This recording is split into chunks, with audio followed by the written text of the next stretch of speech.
Welcome to APTN National News. Thank you for joining us. Federal NDP Leader Jagmeet Singh was in Winnipeg on Wednesday. His itinerary included meeting with the Assembly of Manitoba Chiefs Grand Chief Kyra Wilson and the Keewatin Tribal Council. Here's APTN's Sierra Bettens with more. After federal Liberal leader Mark Carney's campaign stopped in Winnipeg on Tuesday, NDP leader Jagmeet Singh spent Wednesday in the city.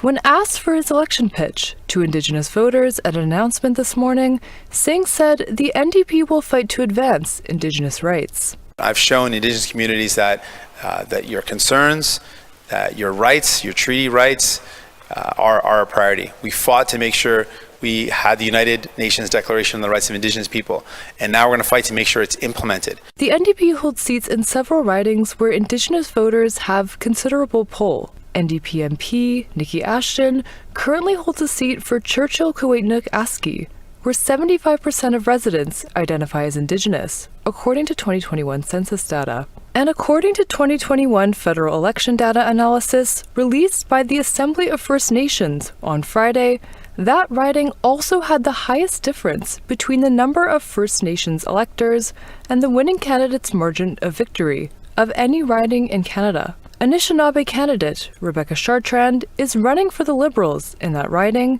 and Lachlan Denardy for the Conservatives. Later in the morning, Singh met with the Assembly of Manitoba Chiefs Grand Chief Kyra Wilson and the Keewatin Tribal Council to discuss election priorities. We've been raising our concern about missing and murdered Indigenous women and girls, and how it is a shame in our country that Indigenous women and girls continue to lose their lives, to be killed.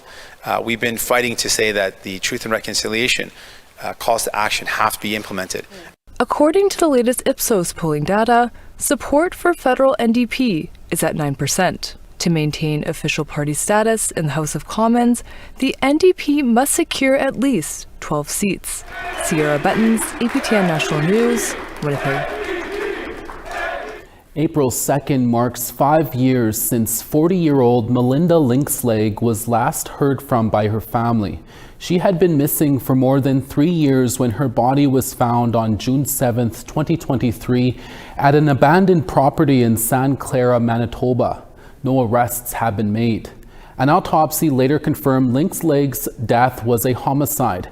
Manitoba RCMP Major Crimes says the past 5 years, they have spoken to more than 130 people and spent thousands of hours following leads. Linksleg is from the Tutna-Waishebing First Nation, 290 kilometers northwest of Brandon.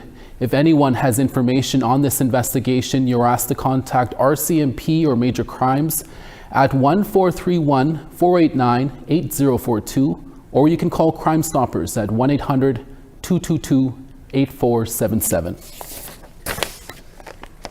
To BC now, where the family of an Indigenous teenager who died under ministry care wants answers. She was found unresponsive only a few blocks away from her group home. As CTV's Isabella Zavera-Risi reports, her loved ones believe she was neglected.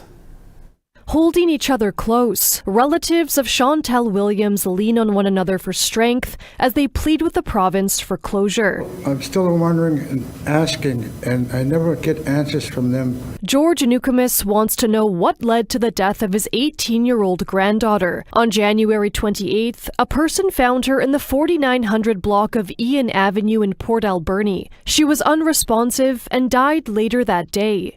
And they said she died of natural causes? That's not right. Then they will not give me any answers yet. I'm in the dark.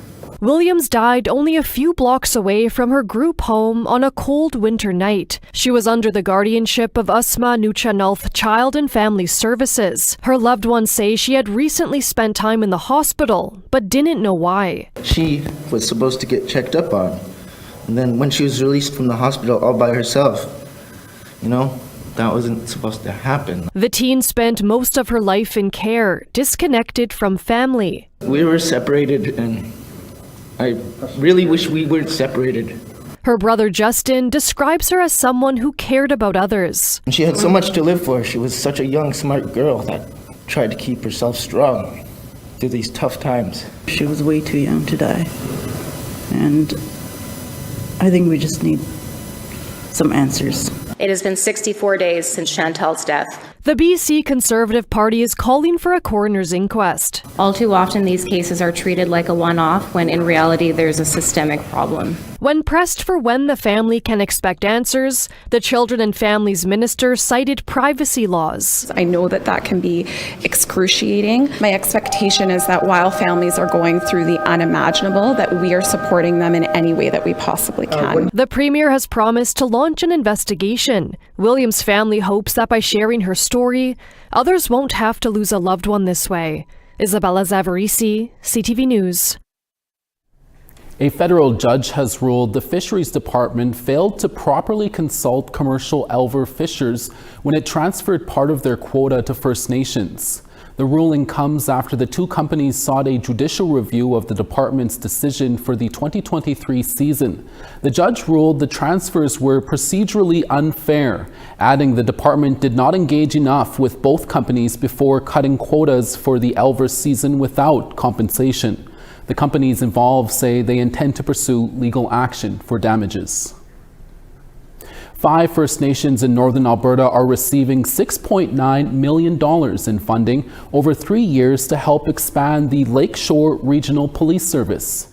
The Alberta government made the announcement on Tuesday during its 2025 budget. The funding will go towards expanding the existing detachment building. The Lakeshore Regional Police Service was established in 2008 and is located in the Driftpile Cree First Nation about 320 kilometers northwest of Edmonton. The 22-member service covers the Sawridge, Swan River, Sucker Creek, and Capoweno First Nations. In a statement, Treaty 8 First Nations of Alberta Grand Chief Trevor McCready said, "This commitment from the Government of Alberta affirms that we have always known our people have the inherent right and responsibility to protect our own, as our ancestors intended when treaty was made. Self-administered Indigenous policing is an expression of our sovereignty, our laws, and our way of keeping our communities safe." To Saskatchewan now, where this week's Government Relations Estimates meeting in Regina got a little heated when questions about the cost of living in northern communities were raised by opposition MLA Jordan McPhail. The estimates meeting is a process where the government addressed unanticipated expenses from their budget and seeks approval to pay for them. On the news release that came from the First Nations and Métis Funding Budget 2025-2026 document that was put out by your ministry, in there it has budget line items that have been put out from your ministry that talks about the different specific to First Nations and Métis, which you're the minister of. And so the $2.1 million that your ministry had put in the budget is not something that I am able to question. Where that revenue or where that money will be spent? That's simply it's a budget question. We're dealing with the estimates that are in front of us here. So let's stick to that questioning. Minister Schmaltz. Also, just to clarify, that news release is based on a government release as a whole. It's not entirely specific to any one ministry. That was Jordan McPhail, the NDP Shadow Minister for Northern Affairs, trying to put questions about affordability, healthcare, and highways to Saskatchewan Indigenous Affairs Minister Eric Schmaltz. McPhail called the way he was treated in the meeting, quote, shameful and very troubling.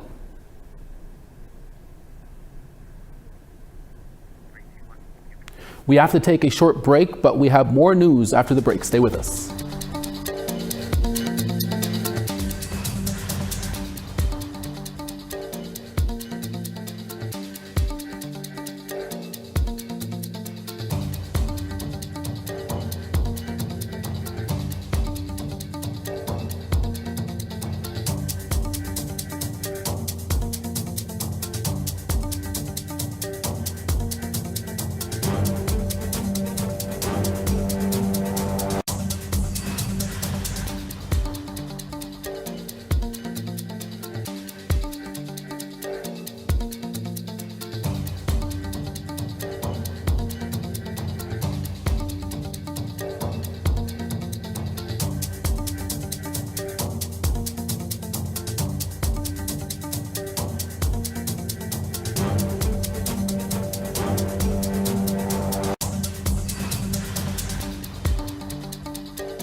Welcome back. Comments allegedly made on social media by two Alberta doctors have come to light this past week, sparking enough outrage to get a petition going with the intention to launch an investigation and suspend one of the doctors. Joining us to talk about this story is Veronica Blackhawk. Veronica, I understand there are some developments in this bizarre story. What can you tell us?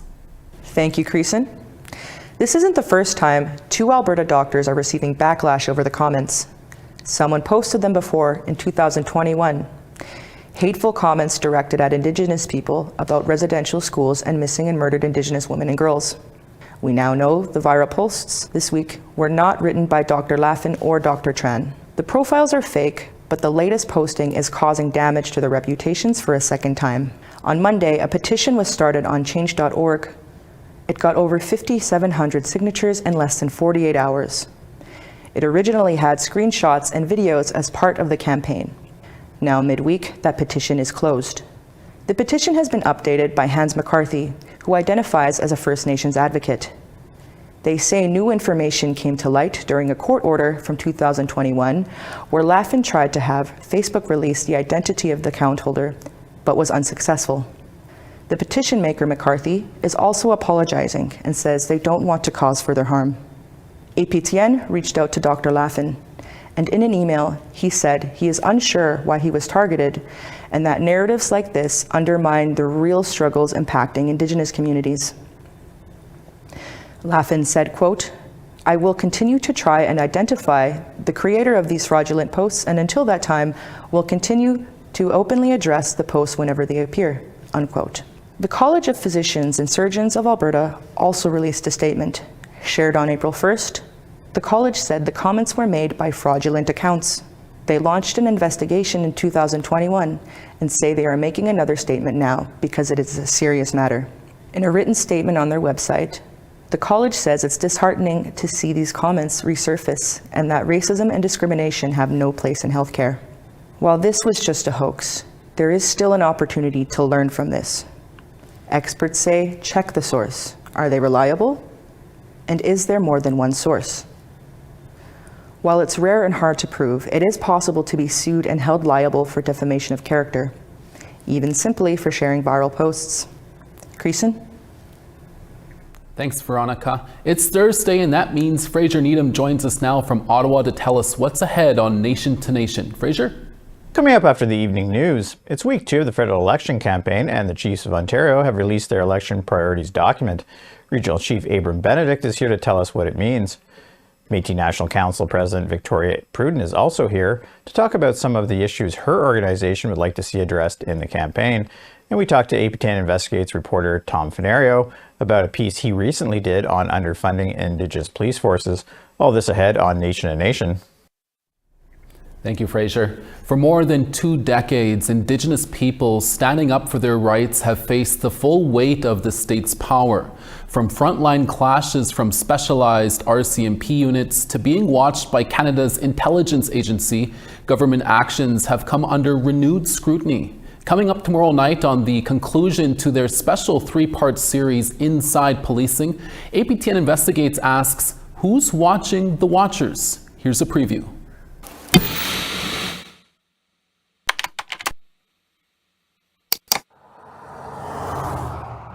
I've been reporting for more than 2 decades. In that time, Indigenous people standing up for their rights have continually faced the full weight of the state's power. Don't point your gun at me! Take your gun off of me! From frontline clashes with specialized RCMP units to being spied on by Canada's intelligence agency, and more recently, clashes with private security staffed by ex-cops and ex-military. But first, I head into the mountains driving to Blue River, a tiny town 2.5 hours outside of Kamloops.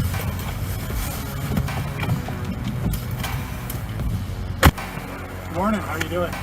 Mayuk, along with her partner Aisha Jules, have returned to what's called the Tiny House Warriors encampment, set up right beside what was the TMX pipeline workers camp. The camp's empty now, the workers gone. They recall its construction. There was no selective logging. The whole forest floor had wild blueberries, and those are Saskatchewan women's medicine. They did not go cheap on this at all. They got it done fast, and they hired the people to do it. You know, you want to deal with title and rights in this country, you're going to meet with the RCMP, not with a politician. And I met with a lot of RCMPs, even just at this gate, over our title and rights. Go check it out. Go check it out. And you can catch APTN Investigates Inside Policing, Watching the Watchers, airing this Saturday on APTN. We now want to tell you about this week's third web poll question. On our website, we ask, who is your favorite Juno Award-winning artist? Sebastian Gaskin, Alyssa P, Snotty Nose Rez Kids. Go to our website at aptnnews.ca/polls to have your say. Hip-hop artist Stella Standing Bear is up next. We'll be right back with that interview. Stay with us.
Starting on the east, St. John's -1, Charlottetown 0. The Grand River -8, Anujiwak -16. 1 in Montreal, Quebec City 0. London -1, Peterborough -2. Sudbury -3, Thunder Bay 0. -7 in Thompson, God's Lake -2. 1 in Winnipeg, Barons River -6. 2 in Estevan, Regina -6. -6 in Meadow Lake, La Ronge -10. Grand Prairie 13, Fort McMurray -1. 0 in Lethbridge, Edmonton -1.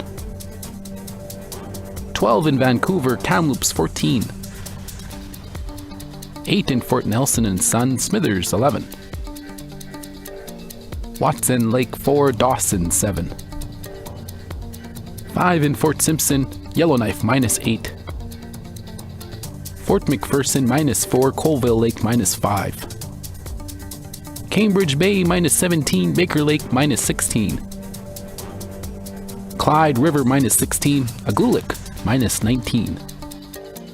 Thanks for staying with us. Our next guest has done tours across the US and Canada and is the first Lakota artist to win 2 historic awards at the 2023 International Indigenous Hip Hop Awards in the US. Stella Standing Bear earned Best Female Hip Hop Artist and Music Video of the Year for her debut single, Home Runs. She filmed the music video in her home territory of Oglala Lakota Nation in South Dakota. Born in Salt Lake City, Utah, and now residing in Pine Ridge, Stella Standing Bear blends alternative rap and R&B and pop in her music. Her songs Skoden, Pray For You, and Rock the Boat have also been streamed and listened to countless times. We recently spoke to Stella from her home. Here's that interview. Stella Standing Bear, thank you so much for being here. Can you start us off by telling us when you first realized you wanted to be a hip-hop recording artist? Of course. I think I knew at a very young age. I've always loved music. I was around music growing up. A lot of the music I listened to, my mom or my grandma or my relatives showed me or put me on. But I probably told this story a million times, but when I was a baby, my uncles would like cipher and like freestyle, and my mom said that I would try to join them, before I could even talk, really, just like baby mumble, like trying to rap with them. So, since a very young age, I guess you could say I caught the music bug, started writing poetry in 4th grade, learned how to write rap bars shortly after 14, started recording music in 15, I was hitting the stage. So wow. I always loved music. I knew that this is my plan A, B, and C. That's so awesome. And your recent rap single, Pray For You, is getting a lot of streams and views on various apps and all across social media. Can you tell us where the idea for that song came from and what message you wanted to convey? Of course. Yeah, Pray For You is, I would say, like my fastest growing song right now. I think it will be the #1 here shortly. And so what inspired that song, I actually sampled she's a traditional and R&B singer, Miracle Spotted Bear. I sampled her on the beat, which was really cool. So including my community within the song, right? But, I feel like doing what I do as an artist, sometimes there's going to be sideline noise, whether it's relatives, people in our community, sometimes even our own family members. And the only thing we could, in my culture and in my people, we're supposed to be good relatives. We're not supposed to, say bad things. And sometimes that does happen. And all we could do is pray for those people. So that's why I made Pray For You. The music video actually comes out on April 12th. And I filmed it on my reservation. So I'm super excited to share it. Oh my gosh, I can't wait to see it. And great message behind that song. Listening to your music, I feel like there's a little shout outs to other great musicians out there that you probably grew up listening to, like R&B singer Aaliyah. Was she a big inspiration for you growing up? Yeah, my mom actually put me onto her music. That's great to hear. And you've been busy doing performances all across North America. But not only that, you traveled to Atikamekw, Big Trout, and Sandy Lake here in Canada for your various workshops for Indigenous youth. Can you explain why those trips are so important to you? Absolutely. So, with every community, there's going to be hardships, right? Hardships in life. And I share a similar upbringing too. So I think it's very important for me to go to these communities. Or some are isolated. You have to take a charter flight just to get there. It's impossible to drive. So, letting the youth there in the community know that they're not alone and that we share the same struggles. We share the same hardships, and it's up to us to find that outlet, whether it's music or beading or traditional dancing or singing, whatever it may be, to express those emotions in a healthy way. And then it's up to us to not let those hardships dictate or predict our future, and that we're in control and we could better ourselves. And once we better ourselves, we could help the ones around us better themselves as well. I'll probably get sort of the same answer, but I still want to ask it. Finally, Stella, what is your message to other young and upcoming Indigenous youth who dream of becoming a musician, and what lessons do you want to share with them? Of course, I would say first and foremost, have fun. This is supposed to be something you're passionate about, and then you want to make it into a career. You want to, if this is something, you got to ask yourself, is this something I'm willing to do every single day for the rest of my life, or am I willing to put in the work for 10 years and may not see any results? And most importantly, like I said, it's having fun, and it's a lot of failure before success. There's a lot of falling and getting back up, but I always like to say that L isn't for loss, it's for learning. Those are opportunities to learn from, to reflect on, and to grow. And that's the beauty about being an artist, is you're always continuously growing. So yeah, I believe in you. And my bonus question is, when can we expect to see Stella Standing Bear in Canada again for touring and music? Yeah, I would love to come back out. I know that the weather is getting a bit better up there, springtime, summertime, but shortly. You can follow my social media or my website for upcoming shows, but I will be back out there as soon as I can, honestly. And we'll have to get you in studio as well and sing one or two songs for us. Yeah, absolutely. I would love to. Thank you for the opportunity. Stella Standing Bear, we'll have to leave it there. Thank you so much for speaking with us today. Thank you. And that's your daytime newscast for this Thursday, April 3rd. Dennis Ward is back for your evening newscast with a brand new segment of Truth in Politics. Please join us then. From all of us at APTN National News Daytime, thank you for watching, and we'll see you again tomorrow, same time, same place. Excellent.